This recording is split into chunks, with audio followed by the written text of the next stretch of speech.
আসসালামু আলাইকুম। আমি রাহেলা আপা ভালোমন্দ রান্নার অনুষ্ঠান থেকে বলছি। আজকে আপনাদের মাঝে নতুন একটা রেসিপি নিয়ে হাজির। দেখেন, আমি এখানে পাট শাক নিয়েছি ভর্তা করার জন্য। দেখেন, পাট শাকটা আমি ধুয়ে পরিষ্কার করে নিয়েছি। পেঁয়াজ, রসুন, কাঁচামরিচ, লবণ। তবে আমি এটাকে এখন সিদ্ধ দিয়ে দিব। সাথেই থাকেন, আমি এখন এটাকে সিদ্ধ দিয়ে দিচ্ছি।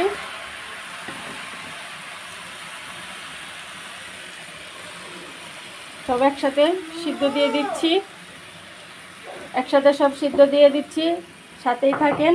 আপনারা তো পাট শাক ভাজি খেয়েছেন, রান্না খেয়েছেন, ভর্তা কোনো সময় খান নাই। আমি এটাকে সিদ্ধ করে আপনাদেরকে দেখাবো, পানি ছাড়াই আমি সিদ্ধ দিচ্ছি। দেখেন, আমার এটা সিদ্ধ হয়ে গেছে। আমি এখন পাটায় বেটে নেব।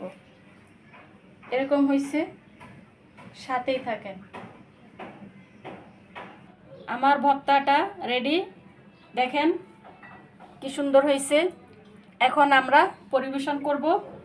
আপনারা তো বাসায় অনেক রকমের অনেক জিনিস খেয়েছেন, পাট শাকের ভর্তা খান নাই।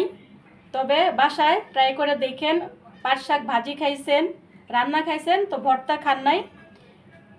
ভর্তা খেয়ে দেখেন, ভর্তাটা অনেক মজা হয়েছে। আমি একটু খেয়েছি, অনেক মজা হয়েছে। আপনারা সামনে থাকলে ভর্তার গন্ধ শুনে মুখে পানি এসে যেত। আমার কাছে অনেক ভালো লাগছে। আপনারা ট্রাই করে দেখেন। আমার ভিডিওটা ভালো লাগলে বেশি বেশি কমেন্ট করে দিন, শেয়ার করে দিন নতুন নতুন ভিডিও পাওয়ার জন্যে।